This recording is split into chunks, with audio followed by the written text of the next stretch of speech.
Shalom, selamat pagi anak-anak yang dikasihi Tuhan. Pada pagi hari ini sebelum kita mulai pelajaran, mari kita akan berdoa bersama-sama. Kita akan dengarkan firman Tuhan pada pagi hari ini. Tuhan, ucap syukur untuk kebaikan-Mu Bapa. Terima kasih untuk setiap penyertaan yang daripada Engkau. Berkati hari ini, berkati setiap apa yang akan kami kerjakan, dan kami akan belajar akan firman-Mu. Engkau juga berkati hati kami, sehingga firman-Mu dapat berbuah, bertumbuh di dalam hidup kami.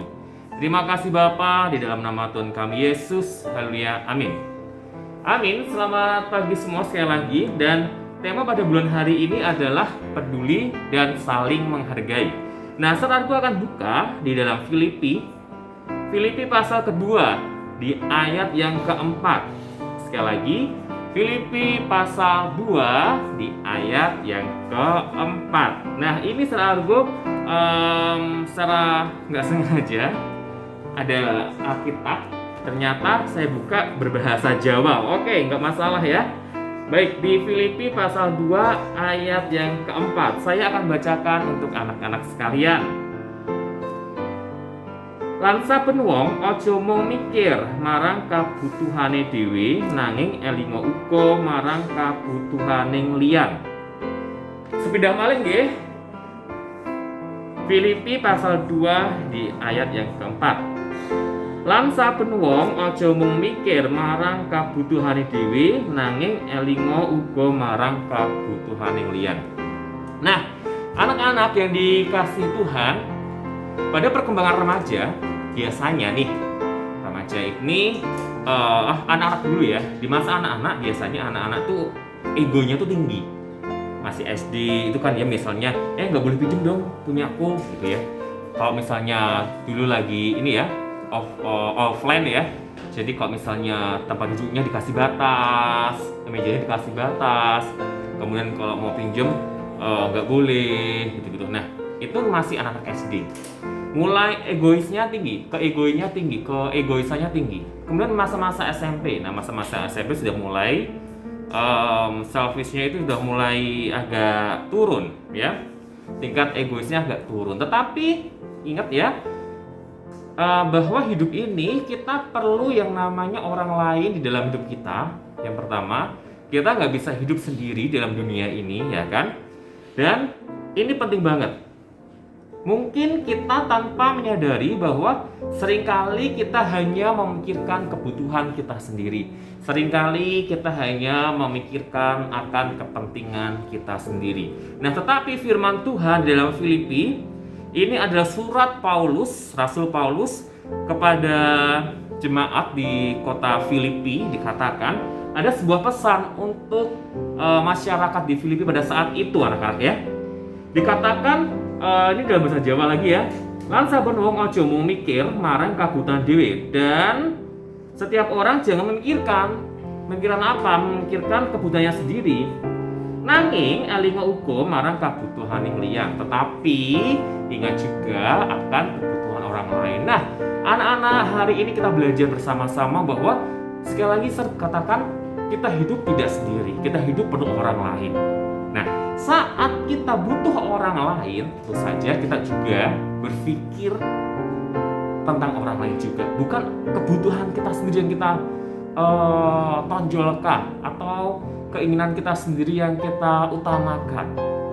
Contoh nih, kalian di rumah ada orang tua, ada saudara, di mana mereka, misalnya nih mamahmu lagi kerepotan ya, lagi masak, cuci piring, habis itu nyapu.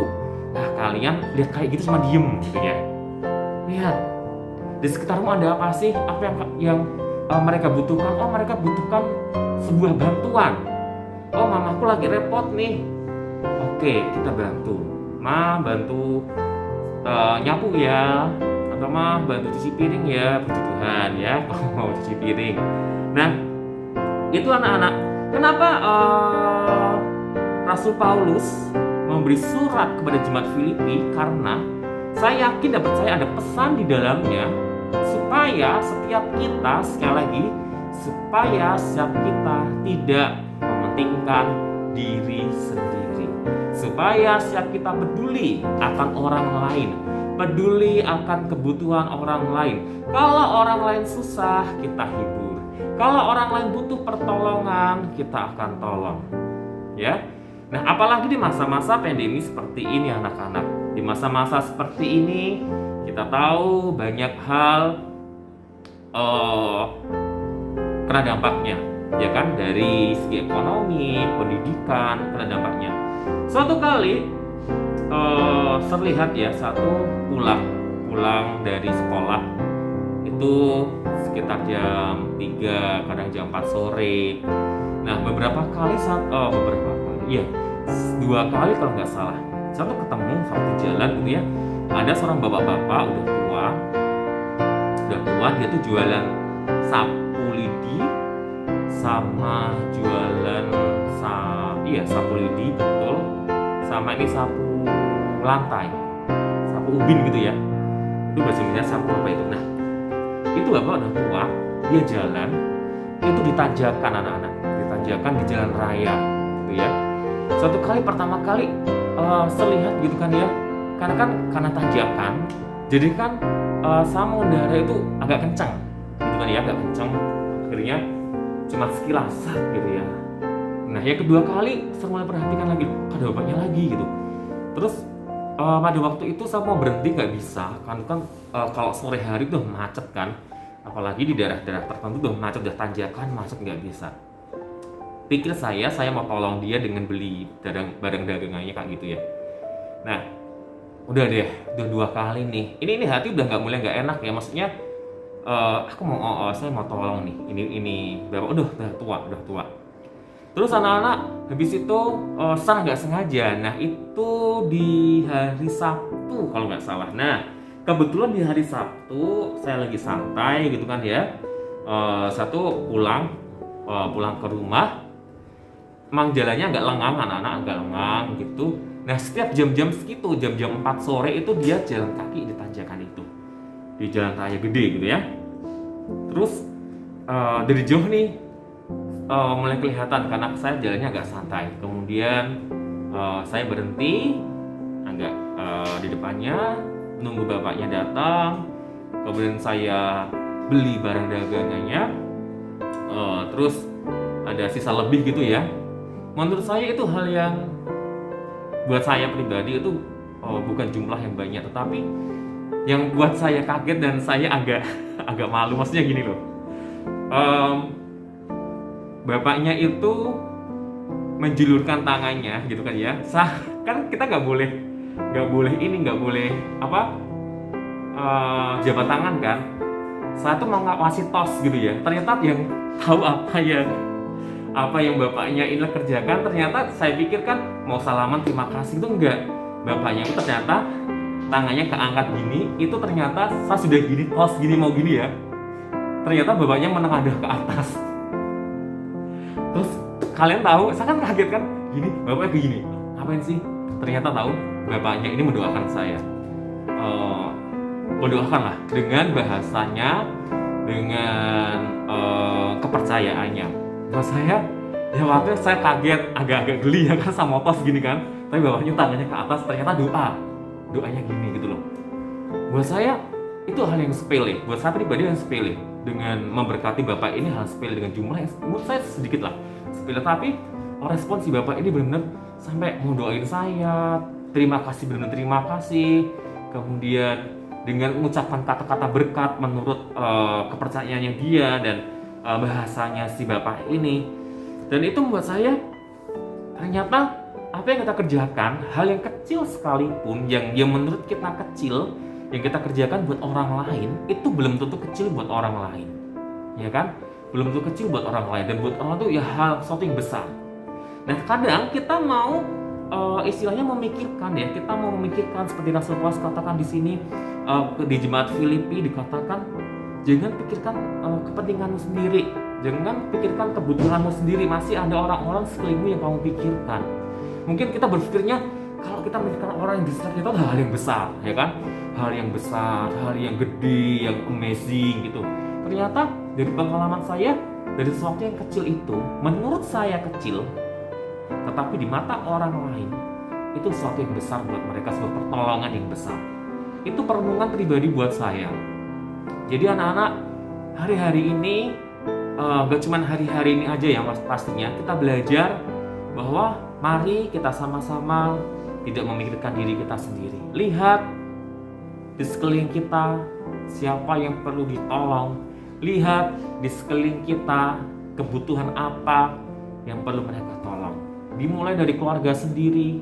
Lihat orang tua kalian, lihat saudara kalian, apa yang mereka butuhkan, apa yang harus mereka tolong. Lihat teman-teman kalian, ya kan, saat pandemi seperti ini kan gak ketemu teman-teman. Nah, kalian kan punya grup, kalian kan bisa WhatsApp, bisa ngobrol, bisa telepon, chit-chat, kemudian tanya keadaan. Lihat sekelilingnya, sekeliling teman-temanmu, mereka butuh apa sih?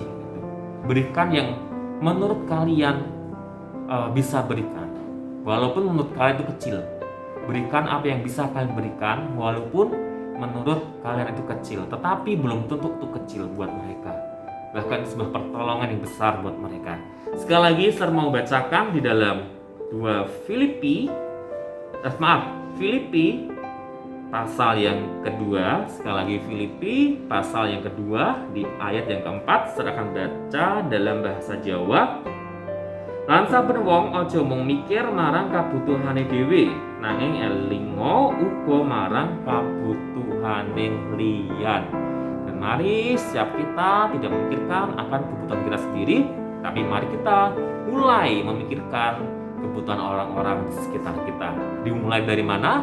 Dimulai dari keluarga kita sendiri, kemudian dimulai dari masyarakat sekitar, yaitu teman kalian, sekolah, dan yang kalian jumpai di sekeliling kita. Amin. Mari kita akan berdoa, kita tutup devotion pada pagi hari ini. Tuhan, terima kasih, mengucap syukur untuk kebaikan-Mu. Ajari setiap kami Tuhan untuk tidak memikirkan akan kebutuhan kami sendiri. Ajari setiap kami Tuhan untuk senantiasa mempunyai hati yang mau menolong. Buka mata kami Tuhan, sehingga mata kami Tuhan melihat bahwa ada orang-orang yang perlu kami tolong, dan gerakan hati kami Tuhan untuk menolong setiap mereka. Seperti Engkau yang kerjakan Tuhan, seperti Yesus sudah mencontohkan di dalam kehidupannya. Terima kasih Bapa, berkati hari ini dalam nama Tuhan kami Yesus. Haleluya. Amin. Amin anak-anak. Selamat belajar, tetap jaga kesehatan, dan Tuhan Yesus memberkati.